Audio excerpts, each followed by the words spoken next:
Hello guys, welcome back to Tabletop Republic's YouTube channel. I am Seb.k, and it's been a while, isn't it? I've had a lot of stuff going on at the moment, which I'll go through in a sec, because there's been a lot of interesting changes. The first one is that this show is called Assisted Fire now. From now on, all the shows will be called Assisted Fire. They'll probably have episode numbers next to them, so you can keep track of what I've been talking about, because I'm going to be talking about a lot, especially with N4 coming up. There's going to be so much fun stuff to talk about, and it's an exciting time. Where have I been for the last... God, it's been a month now, I think, since the last video. Well, I've been working on Tabletop Republic's YouTube channel and mostly their website, because we need to get the website up and running. Retail shop's going to be open on the 15th, which is next week as of this time of recording, so... it's kind of important for us to get a lot of stuff, especially at the time where people don't want to come down to the store as much. We need to get the web store up and running, so that's what I've been working on. It has been an insane amount of work, and it's still ongoing, and we'll always have stuff to do, but it's been educational, at least. But it's also kept me away from the thing that I love, which is Infinity, of course. So please have a look at that. It will be up and running next week. We will have the entire Infinity range on there, at least everything that's available as of this point. You will be able to buy Infinity miniatures from us as long as you're in the UK. If you're not in the UK, unfortunately, we won't be shipping internationally to start with, but it's something that we hope to be doing soon. Of course, you know, but these things are difficult and they're hard to get going, but one step at a time, and we'll get there, so that's cool. Also, yeah, the shop will be opening for retail. If you're in the High Wycombe area of Buckinghamshire in the UK, you will be able to come down to the shop from the 15th. We don't have a lot of Infinity stuff in stock because we're actually ordering it in, but on the web store you will be able to get anything. There might be a bit of a delay in terms of ordering stuff in, because there's delays on basically everything at the moment.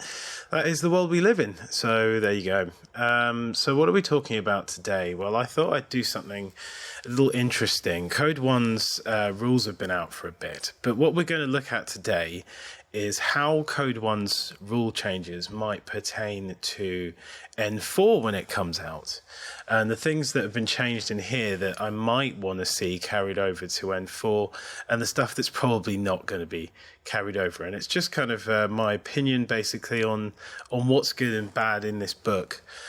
I've got to tell you right now that I am quite positive about the things that they've done. A lot of it's what I wanted. It's a lot of streamlining, a lot of just making things clearer in some places, and in other places maybe not as clear or as straightforward. But overall, I think it's quite good.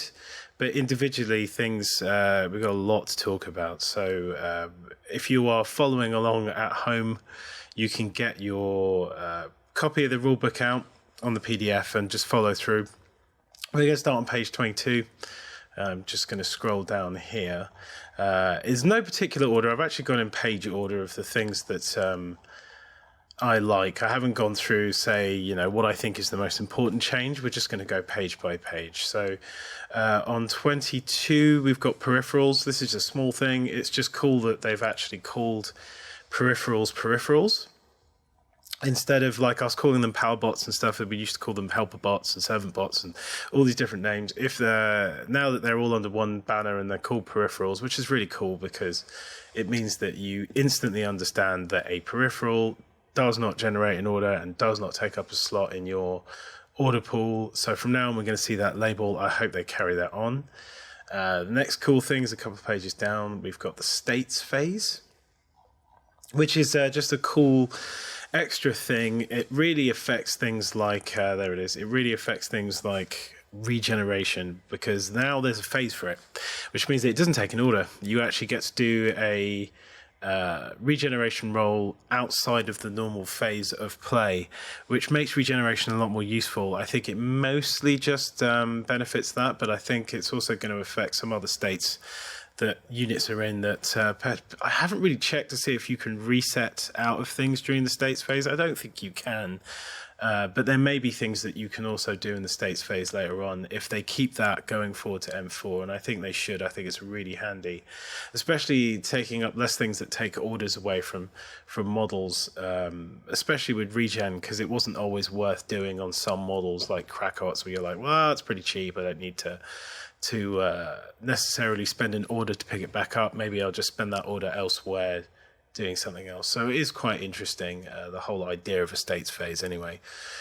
Going on to markers, let's have a look. We've got two things actually. One small thing that I wanted to pick up here, which is there's no silhouette 0 now, it's just silhouette X, just a small change. It's the same thing, 3 mil of the base height there, you can see that. Cool, there's a small wording change here, which is silhouettes now, instead of it being base-to-base contact, here we are for close combat, it's now described as silhouettes contact, which I think is much more logical. It also shows in the example that models that are on different elevations, which, you know, Infinity is a game all about terrain and use of terrain, and you would get this situation a lot, and people could say, oh, well, these models aren't in base-to-base contact. Now they just need to be in any point in their silhouette in contact to be considered base-to-base, which is definitely a quality of life improvement. And the first few here, which are the not so interesting ones, are mostly quality of life stuff that I really, really think is good. What's the next one? Movement. Oh, this is great. This again is an awesome quality of life change. It's a small wording thing, but it means a lot. Basically, it means that you can measure before you decide where you're going to move. It does not mean that you can measure for shots. You still have to guess. It's a big part of Infinity. But I think this is just going to make things a lot easier, both for newer players and vets. It's just so much easier to think about when you're like, right, where can I move to? How far, you know, where does this 4-inch move get me to? Because so often you would, you know, you get somewhere and it would put you in an awkward position, whereas you've just been able to measure it. Not that I'm all for pre-measuring, I'm not. I actually think it's great that we don't pre-measure most things in Infinity, but this is just a small thing that in most cases will probably make the game feel smoother and more intuitive for newer players, and I'm all for things like that, definitely. Yeah, so moving through gaps, this again, quality of life, it just makes so much more sense. It makes so much sense. You know, you get situations where you've got blocks and buildings, and maybe not so much buildings, but big crates and things like that, where it was like, oh, come on, a guy in real life would just scoot through that. And now he can. If it's up to half of the width of your base here, you can actually move through objects, which is way, way better. And again, a logical quality of life change there. Moving through friendlies is slightly different as well. Before, it was all based on the value of your silhouette, i.e. 1, 2, 3, 4, whatever. Now it's based on the height of the silhouette. So if people want to move, so if a standard trooper wants to go over a silhouette 3 robot, because the silhouette 3 is shorter, they can go over it, but the robot can't go over the trooper because the robot is shorter than the trooper. I think that again is more logical and something that you may not have to refer now to the chart to work out. You could just look at the models and go, right, well, that's silhouette X, you know, you can see that one is shorter than the other. It's just a lot more logical. Again, awesome quality of life changes through. This is what we needed anyway, but the sort of thing you can only do with a new edition when you've got to do so many of them, you know. So I'm definitely happy about all these changes. No falling. This is very interesting. So there were, I mean, I don't want to get into all the many things. If you're a veteran Infinity player, you know all the weird things you could do with the fall thing, where you choose to fall and just be like, oh, take damage instead of jumping down, you know, or you could take over someone's tag and have them jump off buildings and all kinds of stuff just to damage it. It was janky and strange. I'm not entirely sure about removing it completely, but I can see why they did. So basically what happens now is that if you declare movement and then your movement would take you off something that would technically be over your move value, as shown in this diagram, then you don't move. You go idle, which is kind of strange. I guess you sort of look at it and go, maybe I don't want to do that. Instead of falling, I'm not sure how much this is going to affect the game. It's just going to... It's a bit odd because I don't like taking away options, but I also feel like this is one of those options that was abused quite a lot. And also, you know, logically, why would a trooper commit suicide effectively to get a shot or something, and you probably wouldn't do it or see it most of the time anyway. So I guess from a realism standpoint, it makes more sense. But this is probably one of the biggest changes that we've gone through so far. No fall damage. I wouldn't be upset if there was no fall damage in M4. To be honest, it's not something that you'd see, that it's not really taking away a tactical option from you in most situations. It's just one of those things that could happen. I mean, obviously, I like from a realism perspective, it's cool that it could happen, and maybe they could incur fall damage from a push or something. But again, that's adding rules where I think, the theme is going to be streamlining Infinity, which is definitely a good thing. Jump clarification. This is just cool that they've clarified it and how it works. Mostly that's just awesome that they've explained it a little bit better. Moving on from jumps, we'll go into that on super jump later as well, because super jump has changed quite a bit, and I'm not entirely sure I'm happy with it if it stays where it is, but we'll talk about that in a minute. Right, yes. So on page 42, we've got healing. So this is a small thing. Everything is pretty much the same. Obviously, there's nothing included here about re-rolls for command tokens and things like that, because I don't have them in Code 1. And I will be doing some Code 1 videos, by the way, so stay tuned for that. But for now, we're just talking about M4, and there's just one change here. That if it stays the way it is kind of a nerf to doctors and healing. So basically it's this last line here. Cancelling the unconscious state automatically cancels the prone state. So currently, if you heal someone up, they stay prone, which means that if they were in a position where standing up would get them a headshot off, they don't. The moment you heal them now, they go into the standing state. Now, they won't incur an ARO when they do that, because they're not the one who's doing the order, right? The doctor would have gone up, and he's the one doing the order, and he's healed the trooper. But the trooper stands up and goes, "I'm alive," which means that they're standing up, and everyone can see them. And if that's a bad thing, then yeah, you don't have that option of staying prone or you starting off as prone after you've been healed like you did before. So that could get you in trouble. This might be a nerf technically to the way healing works, but it can also just be you've got to think a bit more about when you do it and what position your trooper is in when they go down.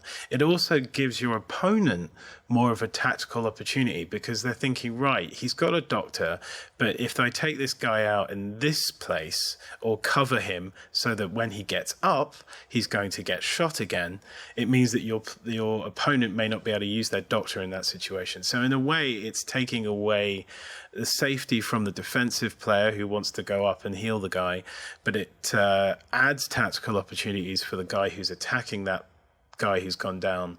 So I quite like it and not like it at the same time. It just depends on what side of it you're sitting in. I have to play through really to see if this is a bad change, but I don't think it's a bad change. I just think it's different, and it's going to change the dynamic a little bit. But it's cool. I like changes like this, and anything that makes you think differently about the game is always interesting. So healing changes, ladders, stairs, climbing. This is just cool that they've gone through and just explained it a bit better, sort of going back on myself a bit here, but in this diagram here, it's worth reading. It's just better explained, I think.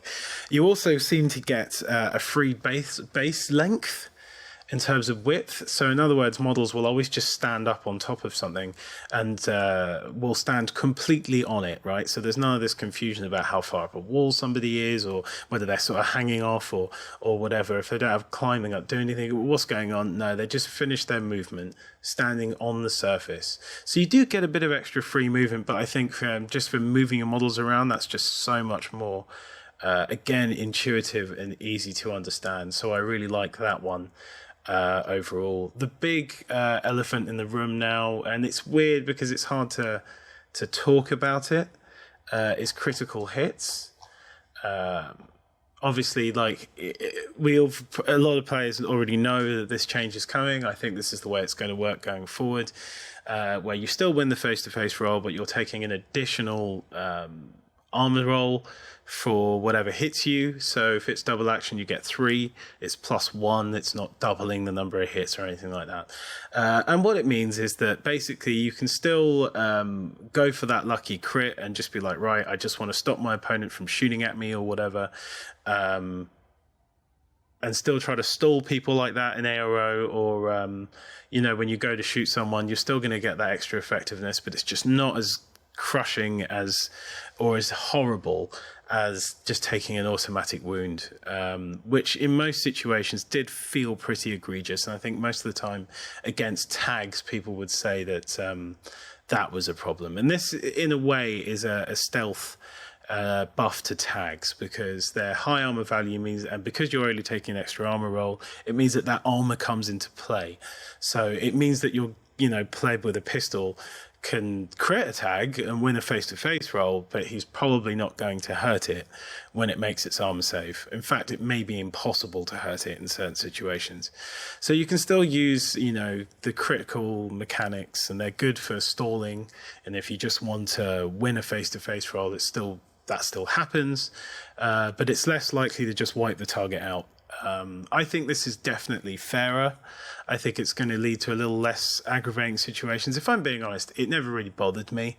I think if you ask a lot of players who've played this game for a bit now, they would say that it probably doesn't bother them that much. They're just used to crits. But this is going to be interesting. I haven't had a chance to play it with the new rules. I'm probably going to jump on Tabletop Simulator and try it out at some point, just with the new crit mechanics, just to see how I feel about it. But then luck would have it, and there'd probably no one to roll a crit the entire game. You know how it is. Area of effect. So this is interesting. One, I like the fact that they've fleshed this out a bit more. I like this 3D template effect here. I know they've had it in previous ones, but this is nice and clear. It's kind of interesting. There's no impact templates in this book, but it'll be interesting to see how they go. And I don't know whether that means that they're going to change it a little bit, but they haven't included it here. Are they still working on it? Or it's very complicated for new players. And I totally understand why impact templates aren't in Code 1, just because it can be a bit of a mess working out individual face-to-face rolls with people under the template versus what was rolled. It was always hard to explain, and often blew people's minds when you explain to them that that's the way it worked, because it just seems a little crazy. So we don't know how impact templates are going to work in Code 1, but I like the way that they've explained how direct templates work. Also, it's probably worth mentioning the shotgun changes, because the shotgun change is that it no longer causes an impact template from the point where it hits. You either get the impact template or you get the straight shots, which probably is going to be the way they do it in N4 as well. So I don't know how that affects the game. I might play some more Code 1, which hopefully I'll be able to do soon. And I'll be able to try the way it is and see how I feel about it. Because I feel like it nerfs shotguns a little bit, but if they're appropriately costed, then, that's fine.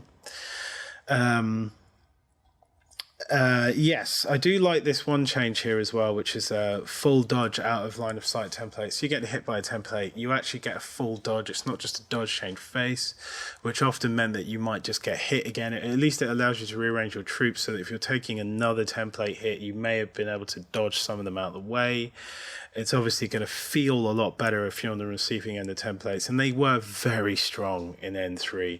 So I think I really like this change, and I think I like anything that allows you to defend and rearrange yourself a bit, because that's what Infinity is all about. You're always able to do things in the defensive turn when you're getting hit by stuff, and more options for defense in the defensive turn I'm all for. I think that's good, because it keeps that feeling of involvement going, which is what a lot of players love about Infinity when they first start playing. Also in the diagrams here, it shows that the templates can be drawn from anybody's point on their base, which is always a thing that could be done, but at least it clarifies it here. It's good. It's just better. It makes a lot more sense. Oh yes, so going on to engaged. you are always engaged after CC, so there's no option to... you're always not engaged after you killed someone in CC, which is great, because there were always situations before where you could stay engaged with an unconscious model and then use that to jankily get a -6, if your opponent's shooting at you because they're shooting into close combat, etc., etc. So this is the way it always should have worked, and in fact, a lot of players in my area like to play it that way anyway, because it just seems the most fair. So now it's 100% that once you've killed a guy in close combat, you are now counted as being disengaged, which again is great. Moving on to Spotlight, which is really interesting, and this kind of moves into a different set of rules as well, changes that I quite like, which is the duration of effects and the target of effects. So Spotlight can target anybody, which I believe it pretty much could before anyway. But it's cool that it stays active until it's been cancelled, which is very, very cool. It also, you can reset out of it, or you can have an engineer get rid of it, but I like the fact that it isn't, it's 2 turns or whatever. This is so much more straightforward, both for new players, and if they carry this over to N4, it'll be just easier for everyone to remember. Duration of stuff is until it's cancelled. I kind of like the fact that they've been right, you can cancel it, but it's at the -3, I believe. And I think that's something that happens a lot with hacking programs. So again, that's a good bunch of changes there that I really, really like. Let's have a look. Oh yes, so looking at A and B notations as well, which is a small thing, but I quite like it. Instead of over the immobilize 1, 2, you've got weird situations where impersonation 2 is better than impersonation 1, I believe, or have I got that mixed up? Which has always been something that confused me and other players. I can never remember which one is better. You always had to read it. Because they made no sense. And now having like A and B, and if they just keep that, where A is, the better one and B is the less decent one, I prefer that. So I really hope that stays as it is in this book. So...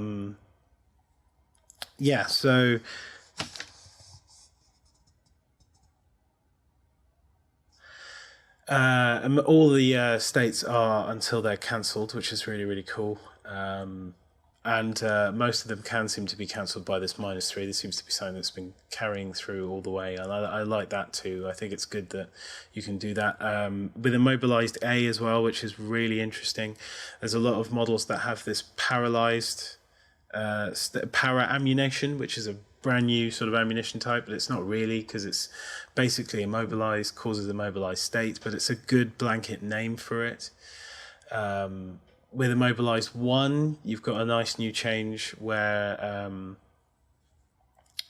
players can dodge at a -6 after they've been immobilized, which is brilliant, because I like the idea of always having a face-to-face roll no matter what happens. So it means that even if your model's been stuck down and people shoot at it, it still gets a face-to-face roll, which was always something that's cool about Infinity, and it goes all the way through Infinity, is that the ability to always do stuff in your opponent's turn.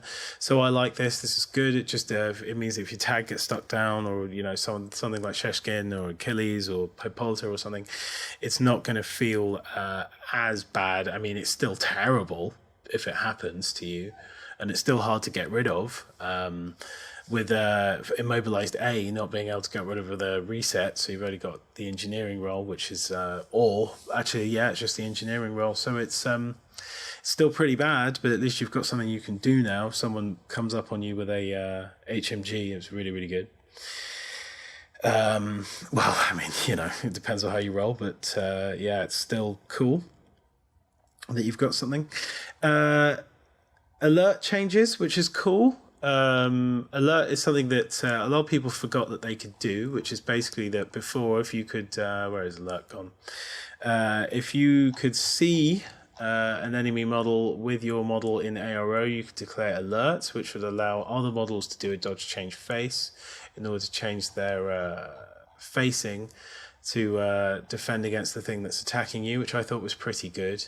I don't know where this has gone, but basically before, with all those rolls, now it's inside of your zone of control, which makes a lot of sense. It's like if someone comes in and makes a noise, anyone inside that zone of control can react. This is very, very strange that I can't find this, but there you go.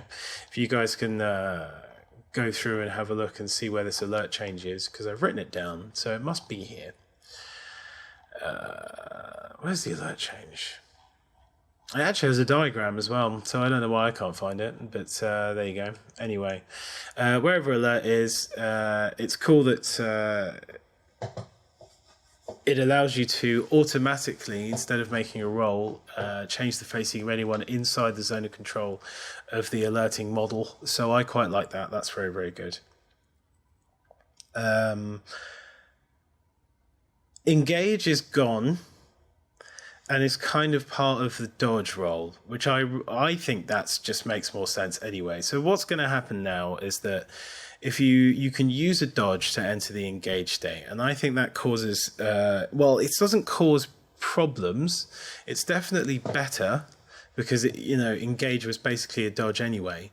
It works the same way, it would end up with you in base contact. So now the fact that you can just go, right, okay, I'm gonna dodge, I'm going to use my dodge move to get there, is more logical. But it doesn't explain here what happens if a model is moving past you or away from you and you decide to do a dodge and move. So say in this example here, you've got the blue Fusilier. If the blue Fusilier is moving away from the Zhanshi and then shoots the Zhanshi, and the Zhanshi declares a dodge, if the dodge, because before you'd be like, right, I'm going to engage, right? I'm choosing to dodge engage. So the attacking player knew that if he failed the face-to-face roll, he would teleport back to where he would have been, and then this model that's declaring the dodge engage would have moved into base contact. Here it doesn't explain at what point or whether models move or teleport to be in range of the dodge engage. And because you're not declaring a dodge engage, right, it's just a dodge, what happens now, I assume, is that the Fusilier here moves off and takes the shot, and then this model here wins the face-to-face roll, but this Fusilier is still moved over here, right? And then this model moves 2 inches. If I'm wrong, please someone explain to me if that's what they're intending, but from what I'm reading it here, it doesn't explain, if do you have to declare? I don't see that you have to declare the intent to engage. Anyway, it does work differently. So either it's gonna make engage a little less effective for close combat troops who want to engage because they can no longer say I'm engaging, and end up with the result of the two in base-to-base contact. It's interesting. It's different. I can see where they're going for it. It's definitely simpler for Code 1. And Model X moves here and Model Y moves here. But for N4, I don't know whether I'd rather they just kept engage as a separate dodge. And they probably will. But if they don't, it's going to change a lot of things. And if this is what we're going to get, then, please clarify, is what I'm saying. There are no level skills, which I've written down here. So if you look at, let's go past all the states, shall we? Right, so you've got engineer and combat jump and stuff. Obviously, engineer and doctor didn't have levels unless you're playing Hackers Land for doctors. But basically, all of these skills are all what they're called. This is a great change. There's no need to have... they've still got different skills, but they within the same thing, but they do very different things. So now you wouldn't have, airborne deployment X, right? Now you've got combat jump, which does a thing, and then you've got parachutist, which does a thing. Some models will have both combat jump and parachutist, so now you know that it does two things. And I think this is a very positive change. I think it's really, really good for streamlining the game and letting people understand. There's also no nested skills, which adds on to that, which definitely makes that easier. So you've got none of this sort of martial arts giving stealth, but you only know that if you go into martial arts and read that. It's now will be just the one skill on the character profile, and if you know what that skill does, then you know how that's going to affect the model in the game. And I think that's definitely a plus, a serious positive. And I'm happy if they keep it like this and just give everything a different name and also reduce the number of them. I think that's brilliant. Obviously in Code 1 there's no hidden deployment, so we don't know if they're going to change things like hidden deployment. But just going off of what I can see so far, I think I'll probably just change the word and keep it, but reduce different levels. You got camouflage and stuff. They'll probably just tweak it a little bit to make sure it's distinct and different names and stuff. I mean, it's already kind of like that, but just more streamlining is good. Martial arts. There's a lot to talk about martial arts, actually. Initially, when I wrote down, I need to talk about martial arts, I didn't realize how much this affects and how it's going to affect the balance of a lot of units in N4 if this table stays the way it is here.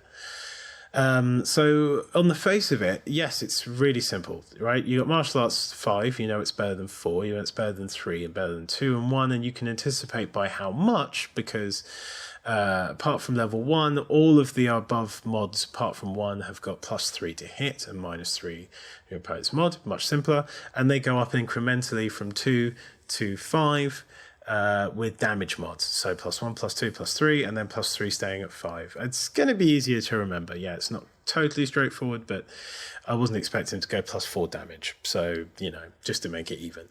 But what this is going to affect is either going to massively impact the points cost for some units that are currently already in N3. The example of which is, say, the Ninja, right? The Ninja currently has martial arts level 3. There is no equivalent of martial arts level 3 as it stands on this table, because previously you would either have level 1, which did I can't remember off the top of my head actually, because it's still one of those tables that's a bit odd.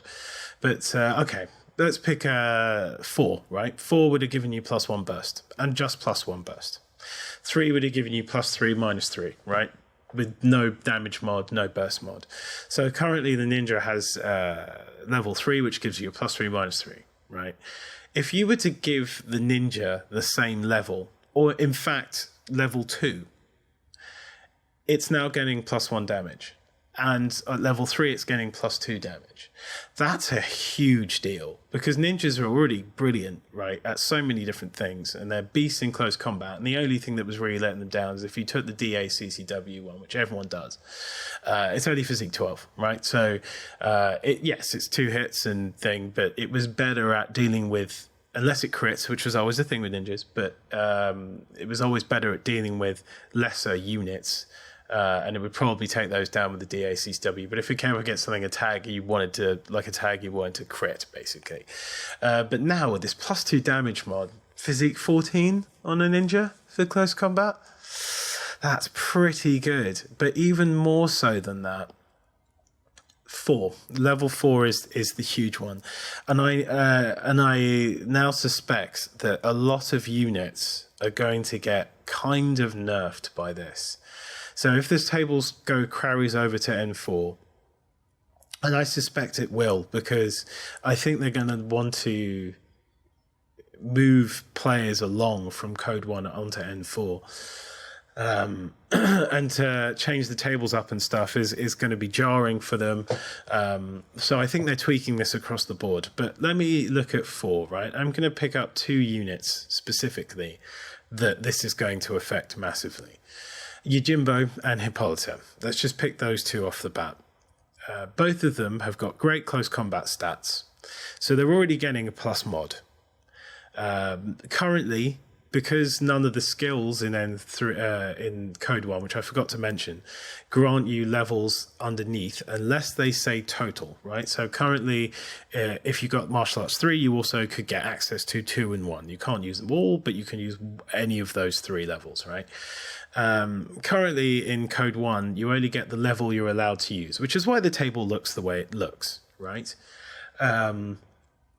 But models that like Hippolyta and Yojimbo, for example, with their Martial Arts 4 to get the +1 burst, could also then choose based on the target 3, 2, or 1, whether they wanted higher strength values or whatever, right?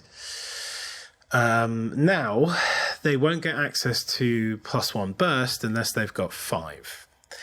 If a model can only use that one level in Infinity N4, that means that if they've either lost the +1 burst because they've gone down to 4, which here is great, but not +1 burst, or they give them 5, which is the highest level. Now, I don't know whether Yojimbo is as good as Musashi. And the way it is currently, it makes sense that Musashi, the greatest Japanese swordsman recreation ever, is a 5. Right? And Yojimbo is a 4 because he's just a very good samurai. Same with Hippolyta versus Achilles, okay? So how are they going to do this? Are they going to give those models something like Martial Arts 3, which means they lose the +1 burst, which I'm not a huge fan of, but are they going to, give them a slightly better close combat skill? We're going to see higher numbers on that, so they're more guaranteed to hit. Or they've already got the +1 -3 to your opponent's mod, so maybe they'll just leave it at that. But with the +2 physique, which is just devastating. I mean, can you imagine if Hippolyta or Yojimbo go up to Phys 16 when they hit you? It's with their DA on explosive CCWs respectively. It's very, very, very, very good. No matter what happens with this table, they're going to get, and they won't be at level 1. Models like that won't be a 1 or maybe not even a 2, but even 2 would be good. Yeah, they'll lose the burst though, and I'm not sure how I like that. Will they tweak the points? I don't know. It's going to be an interesting thing to see, and it's kind of an interesting discussion because the more you think about it, the more complicated that gets, and it has effects. I mean, I just picked a couple of units, but that affects so many units across the whole game that are going to need to be rebalanced in a way versus points and situations and things. So I'm not sure whether they'll keep this table, but I suspect they might. And if they do, yeah, it'll be interesting times. Protheon, small change, very interesting here. I haven't, and I will be making videos on this, and I will be getting into Code 1 in detail, but currently the way it is here is just way simpler. We don't need to have 2 separate tables. I never thought we did. We also don't need the situation where if you're using Protheon, you can't use your current CCW. If you want to use Protheon, you have to use your base physique thing, right? No, now you just do it. It's a special skill. You use whatever CCW weapon you had, which again may need rebalancing if it stays this way. On models like Sheshkin getting issued DA CCW, right? Currently in the example here, it is the way that's the way it's working. She's got a DA CCW. She causes 2 wounds. She gets 2. That's absolutely amazing. So I don't know whether it'll stay that way, but with this explanation they've given here, I suspect that it probably will. So that is probably a straight buff to Protheon. Assuming that they give Protheon models martial arts as well, which I suspect that they will. It's going to make them much stronger, but also make Protheon a lot easier to understand. So I think that's definitely really good. Super jump. We're actually going to go up to the table, the super jump table here, because it's definitely worse. And I don't know whether it's just a facet of them wanting to make it simpler. I don't know where super jump's gone, actually. Maybe it's actually down the skills section. Actually, it probably is, yes. It would be, wouldn't it? Why would it be anywhere else? Yeah, so they've definitely made it worse, and I'm not sure I like this at all. So before Super Jump, you were clearing buildings in a single bound, and the way this looks here is it looks like you're going to lose movement over and options over what you had before, and the lack of fall damage as well. It doesn't really. I don't think it mentions anywhere here, a situation where you didn't really take fall damage, or there isn't any fall damage. I don't know how that's gonna. It appears to be worse. I'd very much like a discussion on this one. So if people can tell me how this is not a straight nerf of Super Jump, then I'd like to know. But right now it looks like Climbing Plus, I don't want to go into details here, but you can read it for yourselves. It looks like Climbing Plus is the better of the two now. But we'll have to see if that changes for N4, stays the way it is, or whether this is just again a simplification for Code 1. But I'm not entirely sure I like this change, so we'll have to see if that sticks around. There's no Lost Lieutenant in Code 1. I don't expect that to go over to N4. I think I can't bother to find it here, but in Code 1, your lieutenant's willpower is kind of open information, which kind of gives, lets your opponent know who that is, who your lieutenant is, and I don't know whether they're going to obviously stick with that info. I can imagine it probably won't. Or again, that's probably just a simplification. They're trying to hold back on hidden information in Code 1 by the looks of things, so with no hidden deployment and things like that, and you've got drop troops, which is sort of like a soft introduction to it, so I think that'll probably change. What else have I got here? Not a lot really. In Code 1 there's no restriction on prone. I don't know whether they'll continue that over to N4, but I actually wouldn't mind if they did, maybe with the exception of tags, because I didn't see why remotes couldn't go prone. I'd always assumed that it was an intelligence thing. But, this is the future. They've made very complex robots that can fight effectively. I'm pretty sure that they can probably crouch if you tell them to.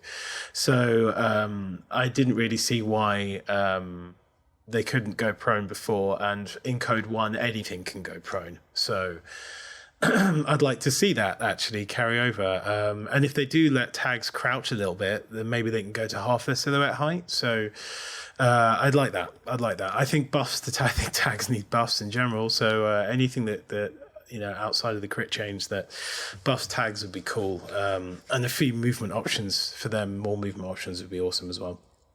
So that's everything I had written down for notes for N4 changes. If there's anything else that you guys like to talk about, please mention them in the comments under the video. You can also come and chat to me on Facebook at Bucks Infinity Core. Just give me a shout. I'd like to have a discussion. I'm also looking for people to do podcasts with. So if anyone would like to come on and have a chat with me about new factions and stuff, or old factions and stuff to the M4, I might do a few more M4 speculation videos based on the factions that I've played extensively, which is like 5 or 6, so, and maybe some NA2 versions of those as well, because I've got a lot to say on JSA and Tohar and things like that, and things that might turn up in N4.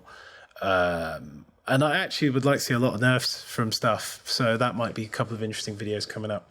I'm also going to be doing Code 1 related army building, so we're going to see videos on building Yujing and Pano and Combined Army in 012, only entirely in Code 1. I'm also going to be doing videos on defensive tactics, offensive tactics, deployment tactics and tricks and things like that. And just the ins and outs of Infinity, both for new players and veterans. There's some stuff that people, often forget when they're deploying and things like that. I do. I have a checklist. It's embarrassing to say, but I do. I have a little notepad on my phone where I've written down things that I need to remember when I'm deploying, because, we forget things. So I'm going to share those with you in future videos as well, guys. If you like what we do at the channel, you can always like and subscribe. We're going to also have, I'm going to have some merch, hopefully, which will be available with the Tabletop Republic YouTube channel. There's going to be all kinds of merch for all kinds of different games, and I want to get the other guys involved as well. Yeah, please go and check out the other videos on Magic the Gathering and 40k and so on and so forth. But for now, this is me. I'm Seb.k. Thank you for listening again. And I will see you guys in the next video.